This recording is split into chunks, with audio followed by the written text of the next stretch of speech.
welcome to the first DCED webinar on introducing the standard for results measurement. My name's Jim Tanburn. I'm coordinator of the committee, and I'm just going to be chairing this discussion. We will have, I think, a lot more people joining us as we go on, because there's about 140 or so who've subscribed, but we've only got about probably 20 online so far. But we will start anyway because it's time. Good morning if you're in Europe or wherever, and good evening, good afternoon if you're somewhere in Asia.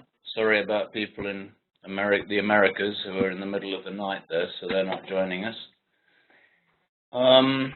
This is what we're going to do in the next hour. I'm going to introduce DCED very briefly. Then Adam will talk about the standard and give a brief outline. This is really an introductory hour, so we felt we needed to do something introductory like that. And then 15 minutes from Sharoz on the experience of the Australian-funded market development facility in Fiji, East Timor and Pakistan so far, so a voice from the field. And we also have Ali Milbrat online, who's standing by to add to that and answer questions. We already have quite a few questions from all of you, and we will pick up more during the hour, I'm sure. If you have a question, add it to the chat box in the bottom right-hand side of your software. My chat box seems to have disappeared, but I'm sure. Oh, it's up on top here. There we go. Good. You can send a message to the whole group, or you can send a message to individuals in the webinar separately and individually. Anyway, please feel free to use that, and we'll answer as many as we can during the time. Right, let's get started. DCED, Global Forum of 24 donor and development agencies. So it's to be honest, to some extent, an informal club of people in donor and UN agencies, mainly IFC, Mastercard Foundation as well, trying to work out empirically from field experience what works best, what doesn't work, and codify that into guidance on good practice. Covers a lot of different things, and the main message of this slide is do go to our website. It's got all kinds of resources on it, on different themes around private sector development. So results measurement is only one of the things that we do, but you're extremely welcome to look at our resources in other areas, and if you don't find what you're looking for, email us and we'll see what we can do. Right. I will hand over to Adam to talk a little bit about the standard specifically, which you signed up to hear about. Adam. Cool. Hello, everyone, and thank you for joining this webinar. Just to check that you can all hear me, could you please type hello in the chat box? Hello, or whatever you want. Just type something in the chat box. Loud and clear, brilliant. Hello, Andy. Hello, Debbie. Hi, everyone. Hi, Mike. Hi, Charles. Okay, brilliant. So throughout this webinar, we are going to have a few competition breaks when a question will flash up on the screen, and the first person to answer it wins the respect of the entire group. So please watch out for those. So what is the DCED standard? The DCED standard is an 8-part framework for effective results measurement, and it's used in about 50 countries. It's used in about 50 countries across the world by about 100 projects. We just did a stock take of all of the projects using it, and it adds up to almost $1 billion of development funding, so quite a substantial amount. And projects use it because it helps them to measure the results they're achieving, to manage their projects to kind of improve their results, and to demonstrate this externally to donors and other stakeholders. So on to the next slide. Why use the DCED standard? So the first thing to say is that it's a practical framework. It's not developed by academics or by donors, but it comes out of the experience of field programs in Bangladesh. And it's designed to be implementable by the average program and to produce useful information. So it doesn't require unrealistic levels of expertise or skill, but it's very much rooted in what the average program can do. So why do programs use it? Good monitoring helps to understand the situation you're in. It helps to generate information to improve the performance of programs. So there's an element to which good monitoring using the DCED standard can help you to improve the program and focus on things which are working well, change things which aren't working so well. And it also allows programs to report consistent and credible results. Consistent results in particular are important if you have multiple sectors or multiple countries and you want to get some alignment in the monitoring system between different countries. And credible results, as in donors and other external stakeholders, can trust that these results have been measured according to good practice and can have some faith in what you're saying. So it's not just a success story, there's an element of rigor behind it. And this credibility is much enhanced if you have an external audit of your monitoring system, which we will get to in a bit. Competition break. Oh, hello, Steve, could you please turn off your camera, although it is nice to see you. You can't hear you. You can't hear us, right? Okay. Try to minimize Steve's window. But competition break, what does the DCED stand for? Can you type in the answer into the chat box?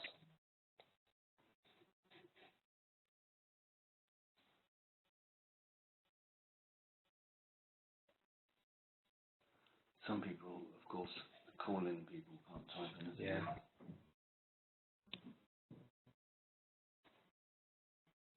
Nobody knows what it stands for. Okay, brilliant. We have a winner from IMRL. Thank you very much. Donor Committee for Enterprise Development. And if you have any other questions, please just, and Phyllis, congratulations. Any other questions, please just type them into the box. Okay, so the DCED standard has 8 elements, and the first element is to develop the results chain. A results chain is a chain of expected changes leading from program actions to the impact. And at each level, it puts in the assumptions which you are making as you implement your program. So if we look at the example on the right, at the bottom in pink, we have activities such as training retailers to give quality information. At the top, we have impact, which is an increase in the income of poor farmers. But how do you get from the activities at the bottom to the goal on the top? What are the changes in behavior expected from retailers, from farmers, from other important stakeholders, and what are the assumptions you're making about how they're going to behave? So outlining this results chain, firstly, helps to improve the clarity and design of programs. It makes you think about the assumptions you're making and ask where it could be strengthened, where you're making assumptions which aren't supported. And it also provides the basis for assessing to what extent these changes are taking place.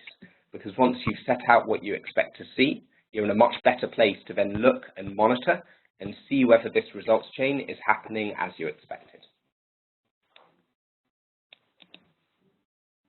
And we can see this in this fictional example from a trade promotion program.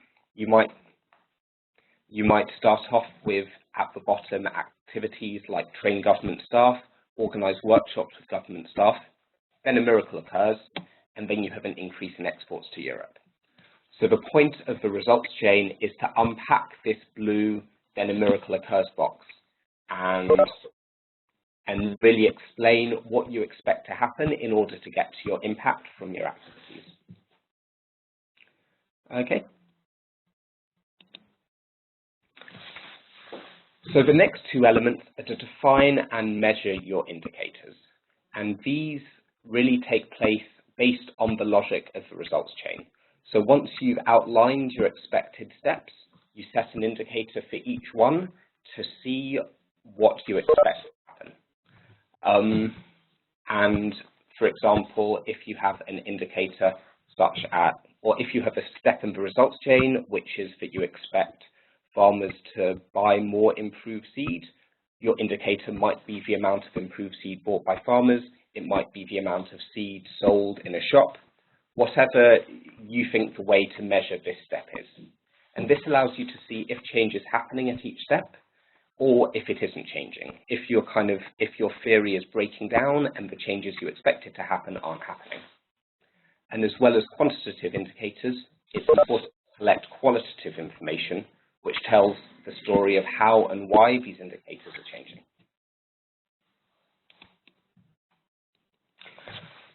So the fourth element in the DCED standard is assessing attribution. Attribution often causes programs problems, but it's a very simple concept. It recognizes that every change you observe is caused by multiple, often complicated variables, and it's very difficult to separate out what causes what. So if farmers increase their yield, you measure this. This is one of your indicators. Is this because of intervention? Is it because the weather improved, the educational system improved, or for any of the other reasons? So you can see this on the right. You have your results chain in blue and other influences at every level. So what is good practice in attribution? The DCED standard requires measurement approaches to be good enough, not perfect. So there is not a requirement, for example, to do randomized controlled trials at every level, although randomized controlled trials are an approach which can be useful. There is always a requirement to trace changes through the results chain, to measure change at each level of the results chain and try and interrogate why this change occurs, and use a mix of methods, both qualitative and quantitative. But exactly what these methods are really up to the resources and the situation and what methods are appropriate within that. Some which are often used, qualitative information gathering, would mean to ask key stakeholders, whether farmers or businesses or other people, what changes have occurred and why they've occurred, to try and kind of build up this story of change. And this is generally important. Comparison groups are sometimes used by programs. This is a simple idea where you, for example, if you are trying to improve the yield of farmers, you would find a group of farmers who were similar to the ones in your program, but had not actually had the program intervention. And then you measure them, use them as a control group. And this helps to show whether the change in the group you worked with was different to the change in the control group. You get a comparison. And trend analysis is a very simple idea whereby you can measure the extent to which a variable is changing over time and see whether the level of change is different once you start your program. So if yield increases at a regular rate of 3% a year for 5 years, and then when your program starts, there's a sudden jump of 20%, this helps to support your claim that you have had some effect on yield. Okay, competition break. How many elements are there in the DCED standard for results measurement? Eight. Thank you very much, whoever spoke. But you were just before Sajid, who was who got in there first at 8. Please do, sorry to say, but please do keep your microphones off, though, because we don't want too much background noise. But well done, Sajid. Okay.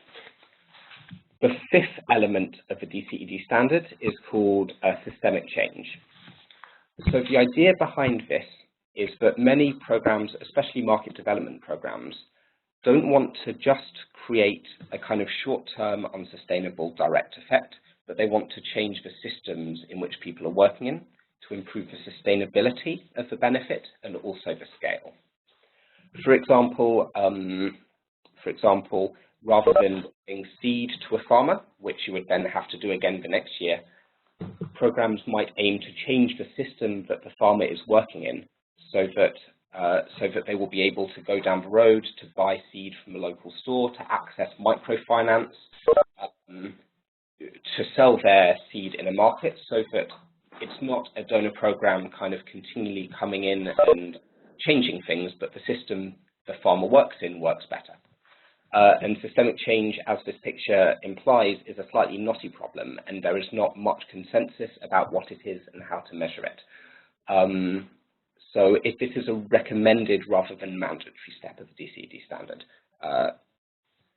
But if you are interested in the topic, we are having another webinar in November with the ILO Lab and Beam Exchange, two other organizations working in the area, so I recommend you sign up to that.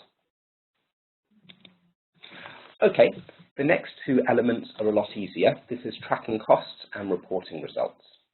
So tracking costs, costs need to be tracked in order to understand the achievements of the program. At a very basic level, a program which is spending £100 million, you would expect to have significantly greater results than a program spending £1 million. So by saying what the costs are, you understand, you put your achievements into context. Most programs can do this relatively simply. And the second step, element 7, is reporting results. This is just to produce an external report, at least annually, which clearly describes the results you've had. There is no requirement to make this public, though it is a recommended part of the standard. And finally, element 8, perhaps the most important element. The flaw in a lot of results measurement systems is that very good monitoring information is collected and then it's left on a shelf going dusty because no one looks at it. So a program which did this would not be compliant with the DCED standard. To really comply with the DCED standard, you need to use monitoring data to adjust your approach as you implement. And so this would hopefully allow information on results to guide decision making at all levels, from your overall strategic choices about what you should be doing, to the details of implementation, how you do and don't implement programs. And in order to do this, your organizational culture needs to reward transparency and honesty more than publish numbers. So to really succeed at this element, the trick is not just to have a technically good system, but to have a good organizational culture, which allows people to think about what they're doing and reflect on it. Okay, I'll briefly talk about DCED audit. So DCED, your use of the results measurement system can be audited, and this can happen at two levels.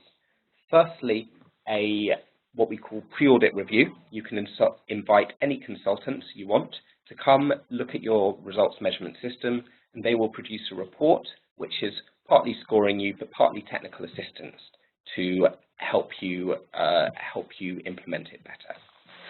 And the second level is a full DCED audit. And this has to be done through the DCED Secretariat. One or two of a small range of qualified consultants will come and review your results measurement system and give you a score. In order to do this, the DCED standard has quite a kind of detailed, you can see on the left of the screen, control points, which says within each element what you're expected to do, and compliance criteria, which are basically the indicators of how good your results measurement system is. So all of the detail is available on our website very transparently. And the audit, basically, it's confidential. So if you want one, it won't be shared with anyone else without your permission.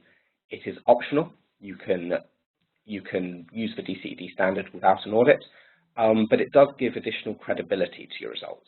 So it's not just you saying that you've got a good results measurement system, it's an external check which donors and other stakeholders can buy into and accept. Okay, so I think a final slide, why should you be interested in using the standard? So the DCED standard helps programs articulate what they're doing, what they hope to achieve, and what assumptions they rely on. And this is through a good use of the results chains, really looking at the assumptions you're making and interrogating those through the lifetime of the program. And if you do this correctly, there is the potential to use results to improve programs to have a greater impact. So scaling up bits of the program which are working well, judging bits which are or aren't working well, and dropping elements which aren't having the results you expect. And for many programs, this is really the key benefit, and I think it's something Charles will talk about in a minute. It also brings recognition from the wider community as being seriously engaged in results measurement and caring about the work you do. And the DCED standard is increasingly demanded by donors in tenders or throughout the lifetime of a project. So a few resources. Go to our website, you will find case studies, training materials, everything you could want on the DCED standard. If you can just read one thing, perhaps pick the 2014 reader on results measurement, which is kind of a summary of a lot of other documents and might be useful, about 20 pages. And there's an upcoming webinar on systemic change on Thursday, the 20th of November. Cool, in which case I will pass over to MDF. Sharoz, are you there? Yes. Brilliant. I'm going to pass you the presenter ball. Thank you very much for listening, everyone. Now you have Sharoz. Thank you, Adam.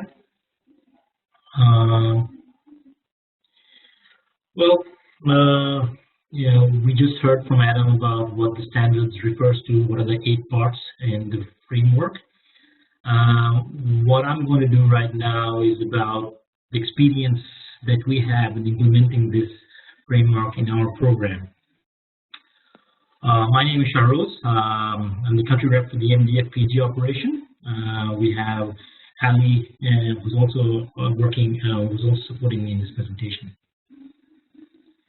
So let me start by saying who is MDF. MDF is a multi-country initiative. We are supported by the Australian government and implemented by Carlo on its behalf. We started in Fiji back in 2011. Then we went to Timor, and last year we went to Pakistan.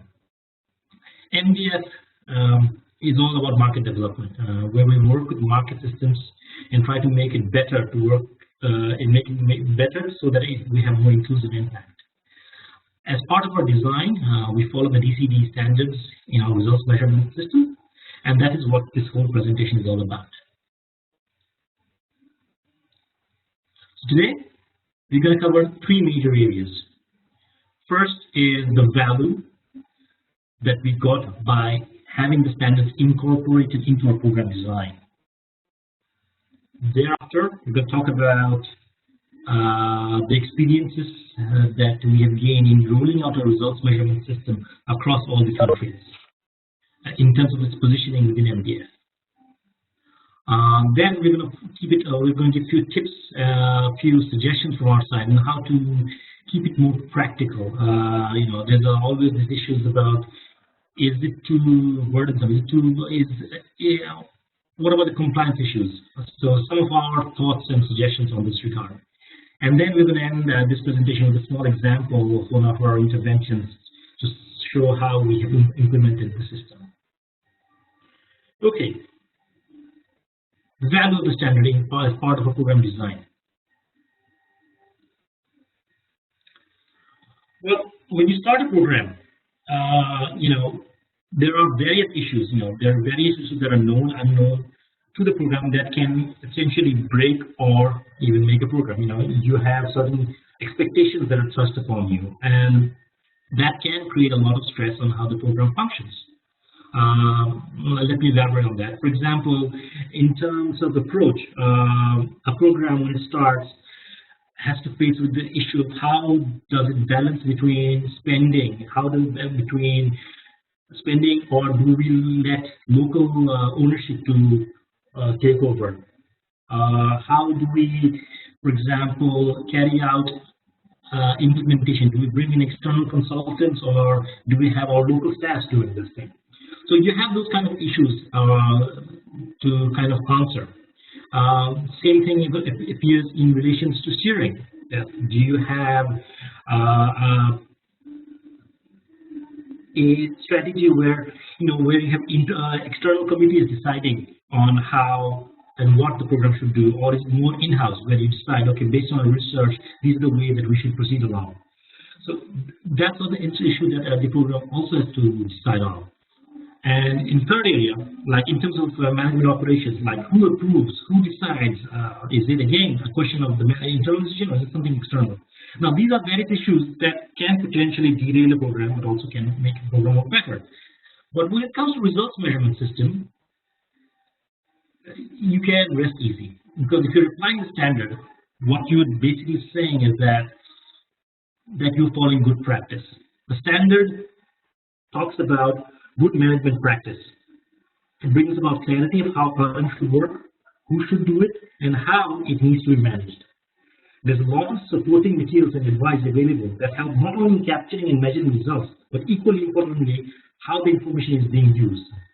Issues involving indicators, baseline, attribution, sampling are all answers if the standards are applied correctly. Overall, the standard helps institutionalize good development practices. For a country, for an initiative like MDF, which is a multi-country facility, and as Adam pointed out earlier, it brings about consistency in our results as well. So, a quick quiz. What are the names of countries where MDF is present? If you could answer in the chat box.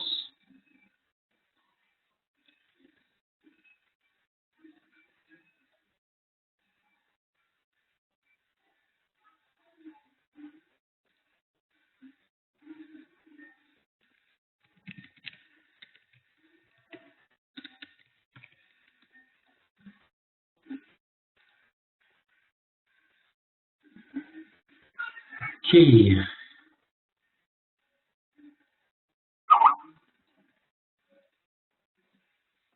Okay, moving on. Thanks. I'm told that there are a few who got the answers. Somehow those answers aren't connected. Moving on to the next slide. So the country answer is Fiji, Timor, and Pakistan. Now, we talked about how MDF and RM systems is all about good development practices. What you're seeing right now is an example of, just so that Justice Run Tag was the winner. Congratulations. Okay, what you're seeing here is the flowchart of how RM is positioned within MDF. And now I want you to take some time explaining this process. What you're seeing on the left-hand side and the center is the core of what we do. It's all about the implementation. It's about having intervention on the ground that trigger market system changes, which lead to increases in impact and growth. This is implementation, and what follows from this are basically two sides of the same coin. One is learning, one is communicating.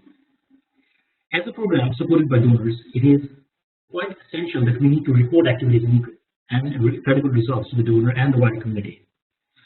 And this is achieved through developing these semester reports, annual reports, case studies, annual evaluations of results, all of which are outputs of the system that we have applied.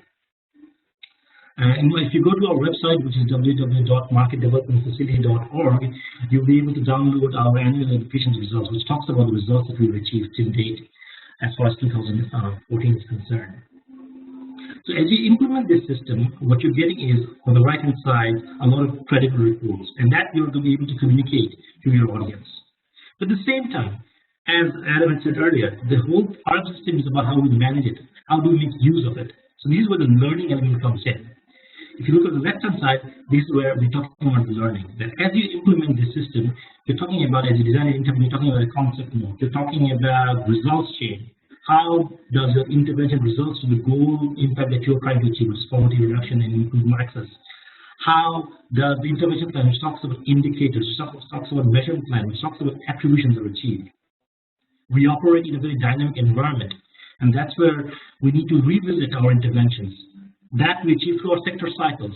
Now, these are elements of within MDF results measurement systems, and we came up with these systems based on the guidance and guidelines, that came out of the DCED framework.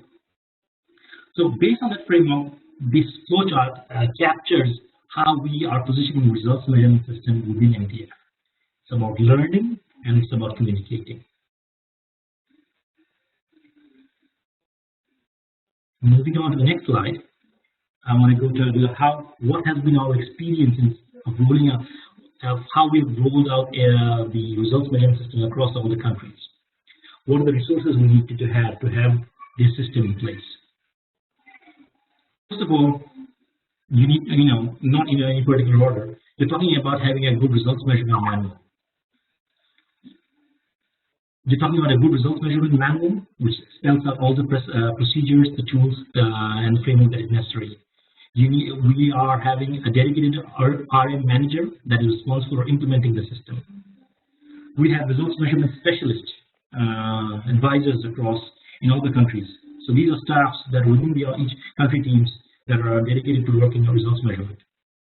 To give you the indication of how many we're looking at, so we have roughly about 30 to 32 staffs across all 3 countries right now, out of which 6 are dedicated to RM.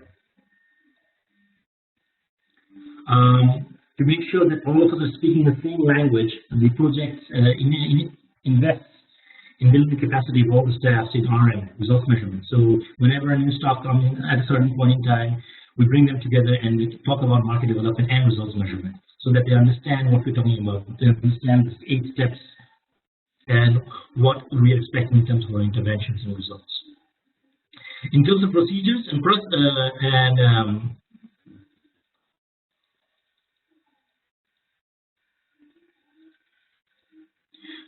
sorry, there was a glitch. In terms of processes and procedures, what that entails is that we have sector assessments. You go to a market, you go to a country, you look into what are the probable sectors that has growth potential, has proposed impact, and feasible. So you look at the sectors. We try to do a comprehensive assessment based on which we develop strategies, and based on that, we develop intervention guides. Sector guides. Intervention guides are basically when we have interventions, and again, in the intervention guides, we talk about all the steps that we've talked about in terms of results chain, indicators, measurement plan, attribution. Sector guide talks about the similar issues on a sector level. Then we're talking about, every 6 months, we take a step back, have sector cycles meeting. Sector cycle meeting is basically a step where we sit across the team and look back at all the achievements that we've made and make sure whatever revisions that we need to make. So that's what we talk about in sector cycle meetings. And there's a lot of emphasis on interim assessments and baselines, and we capture them with adequate documentation. So in a small sort of way, this is what we have done as far as rolling out the RM systems across this country. Cool. I hope you got that. So we've talked about how the value of having RM within the development as part of the program design. We have talked about how MDF is positioned within RM systems, what it took for us to roll it out across all the countries. And now what we're going to talk about is what are some of the suggestions and tips as we went forward. We received a lot of queries. Some people have been saying that, is implementing the system very document heavy? And the answer is no. Yes, there is a certain degree of paper trail that is required, but it's generally up to us to define the system and justify the actions. How much documentation? Is email a good enough thing? Is a note a good enough? Do we need to keep a report? These are all elements that we decide based on the resources that we have. Adam kind of pointed out earlier that does it mean that we always have to do precise surveys? The standard says no. It's about having services research that are good enough. So in that context, we don't need to do extensive, expensive surveys. We do need to follow good research practices, but that does not mean that you have to really do all the right huge sample. If you follow it within your means with good qualitative and quantitative research methodologies, you can come across a a practical solution. Are results more credible if the standard is used? And the big answer is yes. The standard provides a guideline of good practice in RM. It provides a lot of credibility. Most importantly, because it allows the project to use this as an information tool, as a management tool, it creates more efficiency in the project. When we approach donors that we are applying standards, there's a lot of credibility that comes across when you say those kind of statements. Does the system facilitate learning? Well, I think that's kind of obvious by now. I mean, the standard is all about learning and making use of it at the right possible time. At the end of the day, the results management system is a discipline. It consists of steps and procedures, and that tells you how your activities lead up to the goals. It helps you define your result chain. Everything that Adam was saying, articulating the chain, talking about indicators, variable plan. Once you have these kind of systems in your place with these interventions on the ground, it helps us track the intervention properly, and it helps us find the right information at the right time, and hopefully that allows me to take the right decision at the right time. One big question that always comes: whose responsibility is it to implement the system? Now, typically many projects tend to say, oh, well, this is RM, this must be RM's responsibility. And the answer is no. If you do that, that's a recipe for disaster. Results measurement is everyone's responsibility. Yes, you do have RM team, and they are there to help and guide and take on certain key functions. But at the end of the day, it needs to be owned by everyone within the system. If they don't, then it is going to be a dysfunctional unit. So I would like to emphasize that to get the most out of this thing, it has to be everyone's responsibility. It helps you decide the right intervention, it helps you keep track of it, and then take the right decisions. So I would, before I move on, let me talk about an example of an intervention that we are implementing here in Fiji.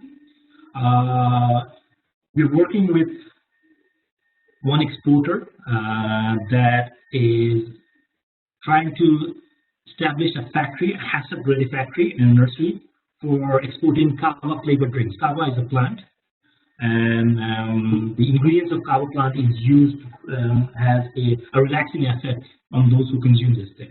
So the factory came up with, the exporter came up with this innovative idea of using the kava lactones from the kava plants to produce a drink that would, soothe people, relax them. So MDF came on board to support them in their factory and help them create their nursery. So this was our result chain. And then, based on the output was the factory, the exporter would start then producing the flavored drink and then start exporting to the export markets. This would automatically imply that the sourcing volume will increase, which would imply that farmers would start planting more, and then they would sell more to the export companies, and there would be additional income and jobs at farmers. This was a result change when we started this example. What came out as we started implementing it, as part of the process, we learned about intervening in the market, trying to understand from the farmers, from the exporters, what their baseline is, what the situation is. And in one such interim baseline, what we found out is that as the export companies started producing, was when we talked to the farmers, many of the farmers started complaining. They were complaining issues regarding transparency. They were that they don't trust the exporter. Trust was a big word that they used. And when we delved into it, what we found was the whole exchange was kind of being taking place at a different place. The weighing was being done at the factory and not in front of the farmers. So essentially, it was a very simple issue of doing the weighing in front of the farmers. And what we realized is basically the issue was more about weighing and educating the farmers. So we do some finding and went back to the exporter and saying, look, there's certain problems about this thing, and if you want to rely on farmer supplying, you need to address this issue. And both of us discussed about this issue, and then we said, okay, for us to have this happen, we need to have someone on the ground educating these farmers about these issues. It can't be a one-off thing. It was initially was the agreed for. Based on that, we revised our strategy. The partner revised its strategy, and then we engage a person who is now going out to the farmers educating this thing. And now we can see some of these issues being addressed at this point in time. So this is just one simplified way. This results in introducing by the best simplified version. The actual results in, I can tell you, is much more complicated with a lot of blocks, with a lot of interconnectivity. But the sense is what you're saying is that it allowed us to understand what the problem was, not wait for it afterwards and say, oh, there's a problem, it's not working. But at the right time, we could find what the issues were, find what the problems were, and then address it, get the partner on board, and then implement this. So that is a very simplified example for how we see the results measurement helping us implement interventions that make sense. Thank you for listening to this, my presentation. As I said earlier, please visit our website and you can download the annual evaluation results that have been uploaded on our website. Thank you. Sharaz, thank you very much. There's been a couple of questions of clarification, and maybe it would be good if you could just respond to those. Chinna Blotzer says, what does sector refer to? Okay. Sectors are basically when you go into an economy, you do refer to market systems. Like in case of Fiji, sectors would refer to tourism, horticulture, export processing. In other countries, for example, when we're talking about economic sectors, that's what we refer to. So depending on how many scale of participation of the beneficiaries are, you could define sector as ICT, or you could define sectors as maize, flour, floriculture. So depending on which sector has the growth potential, you can define your sector. Okay, excellent. And the other question that came was from Dev Miani saying, who are the beneficiaries, farmers or traders? Okay, well, if you implement the system, the first thing what the results team asks for is who is the beneficiaries that you are trying to improve on. If it is an agriculture related issue, chances are the beneficiaries are going to be the poor farmers or the laborers they employ. It depends on each of those sector strategies that you have. In the case of in our example that I showed you, the beneficiaries are the farmers and the laborers they employ. If it is a more urban-based sector, the beneficiaries would perhaps be the employees that they hire. Okay, excellent. One comment from Victor, just privately to us, was the last slide looked interesting but showed just a split second. Could you show it again? So maybe you can go back to the, presumably that's the flowing box diagram, that one. Yes, let's leave that up there while we go to Ali.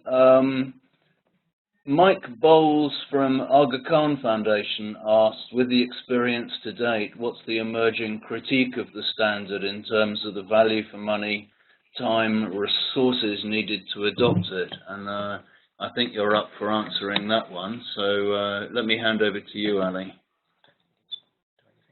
Okay, thanks. Yeah, I had the benefit of seeing this question beforehand that Mike submitted. So I thought about it a bit, and basically what I hear is two things coming, 2 points of view coming on this question. The first is from quite a lot of programs that say, well, this is pretty much what we would have to do anyway. This is just good practice. So whether it's codified in a standard or not codified in a standard, we'd still have to do it because we need to know what our results are. We need to be able to communicate those. We need to be able to use those for decision making. And I think that came out to a certain extent in Sharaz's presentation, that they see this sort of group of people tends to see the results measurement from this with standard as a framework as being integrated in their management of the program, that it's part and parcel of what they do. The other point of view tends to come from programs that are adopting the standard in the middle, not solely, but they tend to have this point of view more often, and that is they do get stuck on the additional resources that are needed to adopt the standard. And I often find that the issues coming from them are not so much about money per se, but expertise and time. And I think what I'm hearing from them is that it does take a change in culture and a change in the way people are allocating their time to adopt the standard, because staff need more time to actually assess and understand the results that they're having and to use that to redesign, and that there is a certain amount of expertise needed in terms of just the mechanics of results measurement. So we have, I think there have been programs that have said that that's a challenge for them, and they've been working on it. But what we're seeing is more and more programs recognizing that this is good practice, and indeed, as Shara said, many more programs that are being designed with it. And it seems that the programs that design it in from the start, it's much easier to implement because you get the culture and the time allocation and how people use it right from the start. So we're starting to see it really included in those core costs, and donors also seeing the value for accountability, but also for steering, and definitely programs seeing the value from the steering side to be able to get that information that's credible to use in their own decision making. Thanks. Thanks, Ali. We're getting quite a few more questions in here as well. Stefan Ulrich was only able to join us late. By the way, there's been a few technical glitches. Apparently there was a whole group in CEDA who couldn't quite manage to join. So congratulations to everyone who has joined successfully. Stefan joined late, said, are your country projects all certified? And the simple answer to that is that when we say there's 100, 110 projects around the world that are using the standard in one form or another, that covers a very wide range of partial compliance, and to some extent we don't really know the extent to which people are using the standard until they've actually been through an audit, and then the project itself and the auditors would know then the extent to which a project is using the standard. But until then, it's really very difficult to say for sure. Another question, Chen Nobleza, how different is the DCED standard from the usual traditional monitoring, evaluation and learning systems?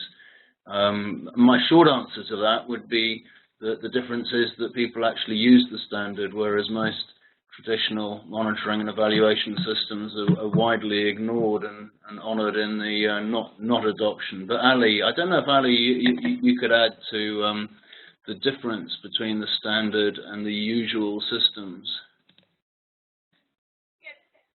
Yeah, just to add to what Jim said, nothing in the standard was created just for the standard. The standard was codified as as basically good practices that were already in use in programs. So, in a way, there's nothing different from what your traditional or typical monitoring would be. I think the difference lies in the fact that it's been codified in the standard, and that there's a sort of a checklist that programs can use to make sure they're doing all the things. And I think, as Adam noted, one of the things that often is forgotten is use of information, for example. So it's more the fact of putting it into a checklist or a framework for people to use to make sure they've got all those good practices rather than any individual new or different thing. It's really based on what people, many programs have felt is reasonable practice and results measurement for quite some time. Okay. We're getting a lot of there's one question which a lot of people ask, and maybe I could put this on to Sharaz. This was from Nino Kobakidze from Cardno, who said, I'd like to hear about approaches to attribution of results for specific project interventions. Sharaz, I don't know if you'd be up for having a go at that. Thank you. I think what Adam said earlier means, what is attribution? It's about telling the program that what has happened because of what the project has done. So the simplest way that I see it is that you have to ask yourself, okay, what are the reasons why the impact has happened? And you try to ascertain what the possible factors. I think giving an example would be a better way of doing this thing. We have a particular intervention where we have a certain agricultural input that provides farmer with increased yield. The way we went about assessing that was we looked at those farmers that were applying that particular agro input to see what the yields are. But at the same time, we were cognizant of the fact that what could be those other factors. It could have been weather, trend, and the production level was increasing in terms of cultivation knowledge. So we asked all those questions to a control group as well as a treatment group, those who are applying. Based on that, you can understand the actual level impact that the program was able to attribute. I hope that explains it better. I think that does. I hope that does. Let's see what people say. There's another question which actually might be also good for you to comment on, which is the experience of the audit process, since you had some experience of that. Ali might add to this as well. What is this is from Chinna Bledsoe. What's the process and how long does it usually take? And someone else asked, how much does the audit cost? We worked out on the audits that have been done so far that the average cost of an audit is 0.3% of the total program cost. So that's an average. It's a slightly higher percentage if it's a small project, slightly lower if it's a bigger project. It's difficult to be very, very specific about the demands of the audit, though, because it does depend on the complexity of the program, how dispersed geographically it is, how well prepared it is, and so on. But at least that gives an idea of the cost. So, Ali or Sharoz, do you want to comment on the audit process?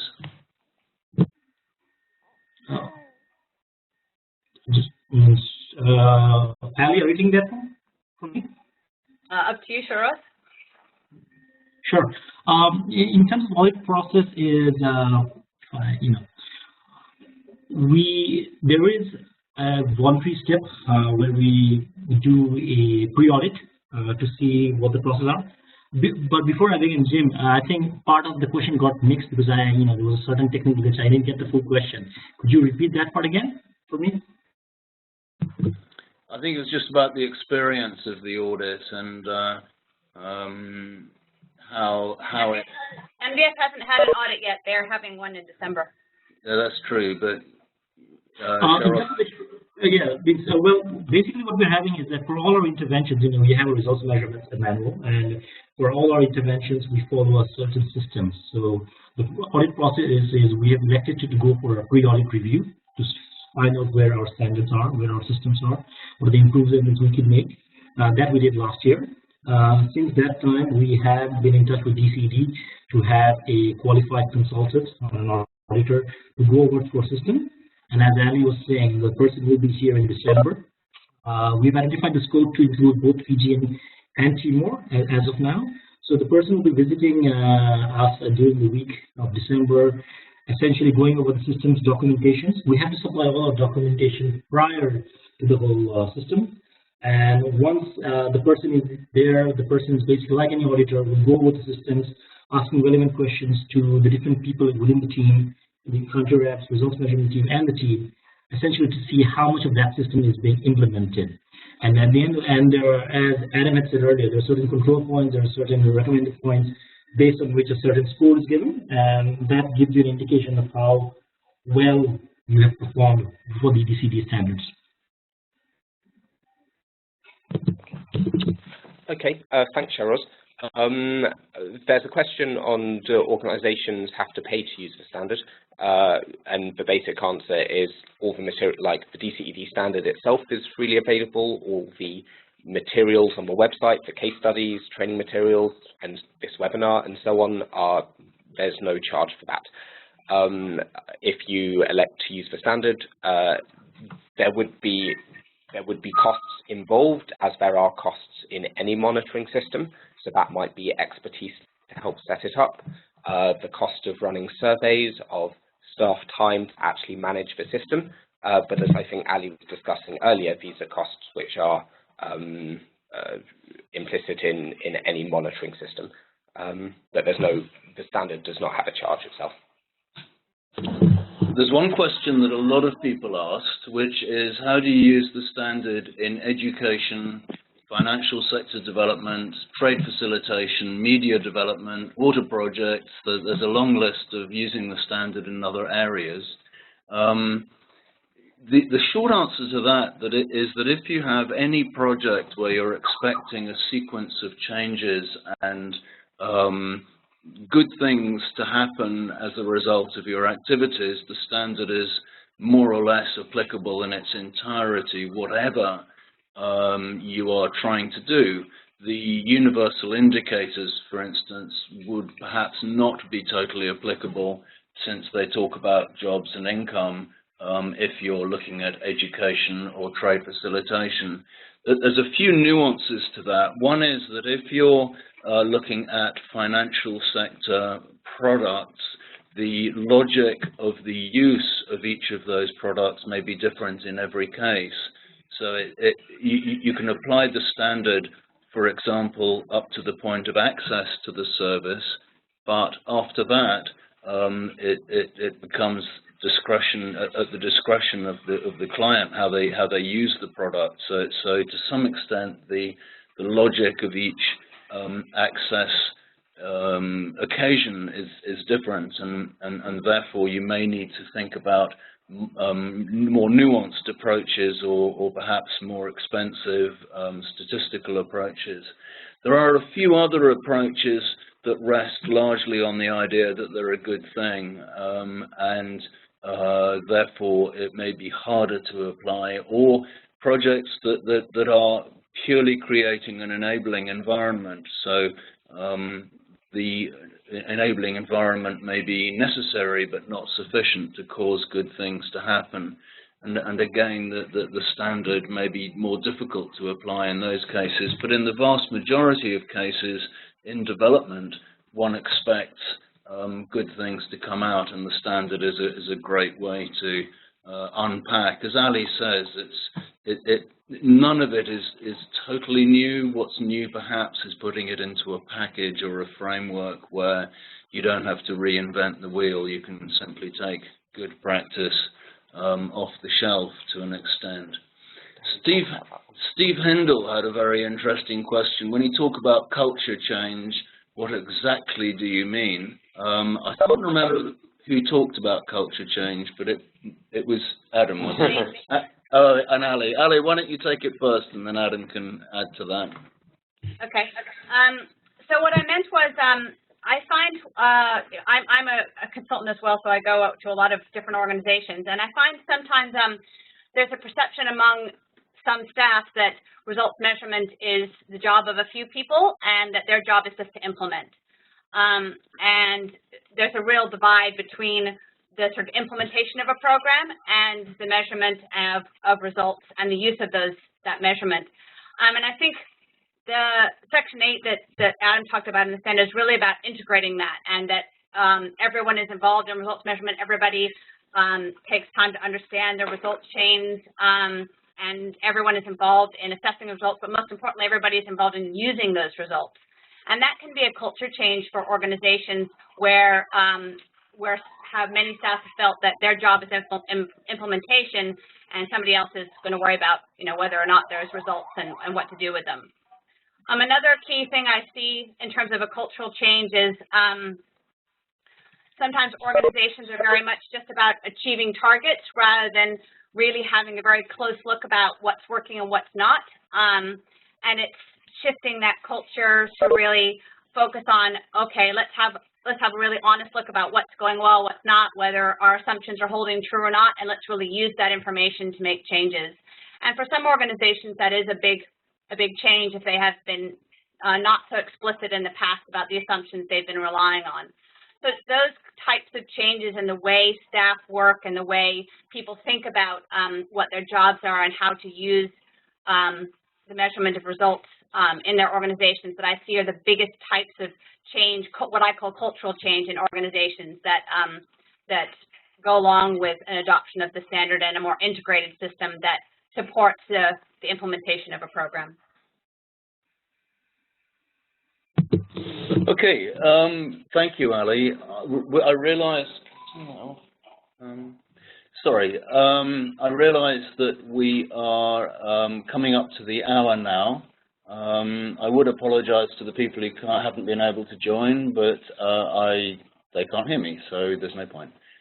Thank you very much for all your questions. What we will do next is put the recording of the hour and the questions and any answers that we didn't get round to providing in the hour. We will add those to the website, and we'll email you all with links to that.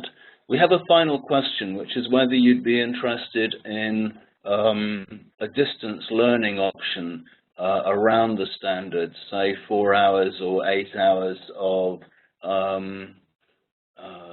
distance tuition around the standard, and would you be willing to pay for it? Would you have any requirements around that?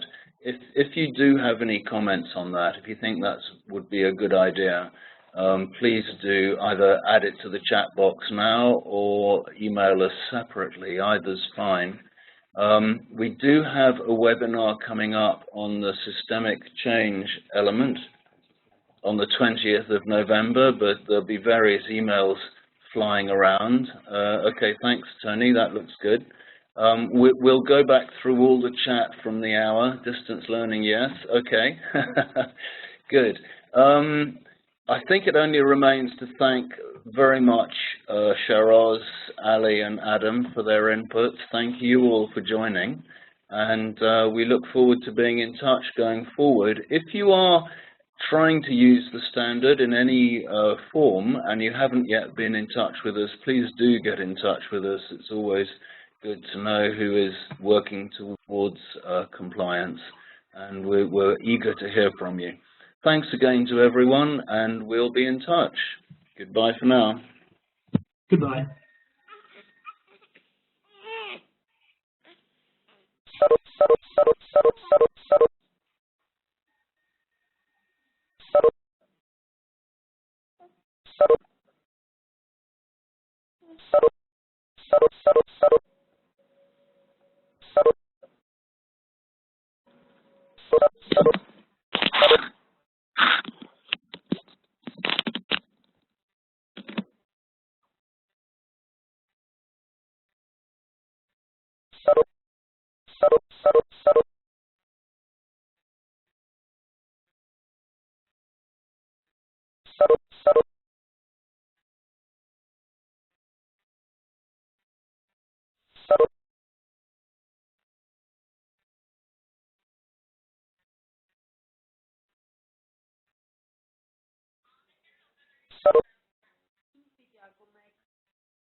Հագնվենք դուրգամ, թե սպասես, թե սպասը բայքներու ժամը մոտենում է, եթե ոչ են կես ժամից ասել։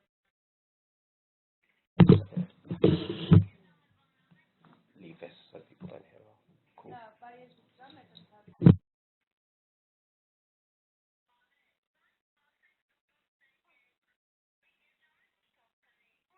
Դա, դելա,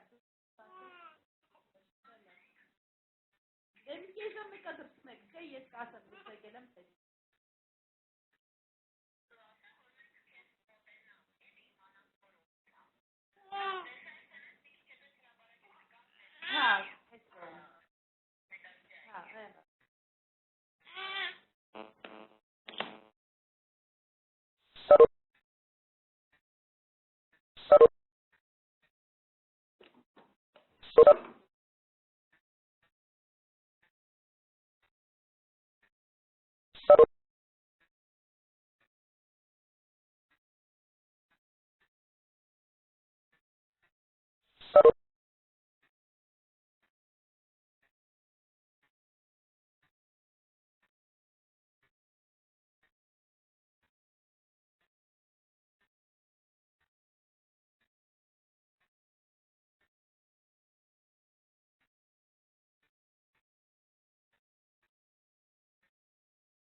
Handel. Habe viel Aktion und du sollst. Ich weiß nicht.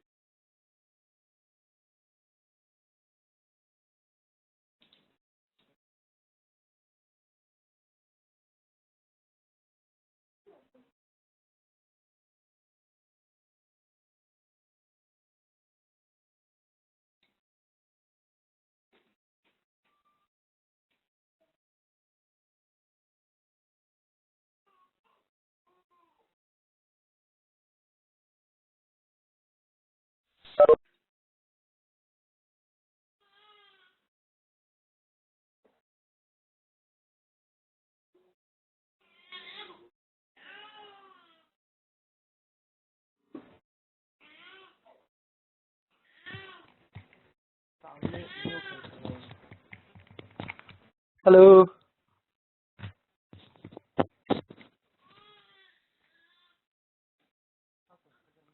Hello.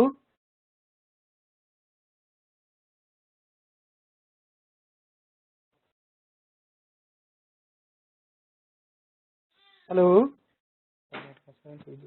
Hello.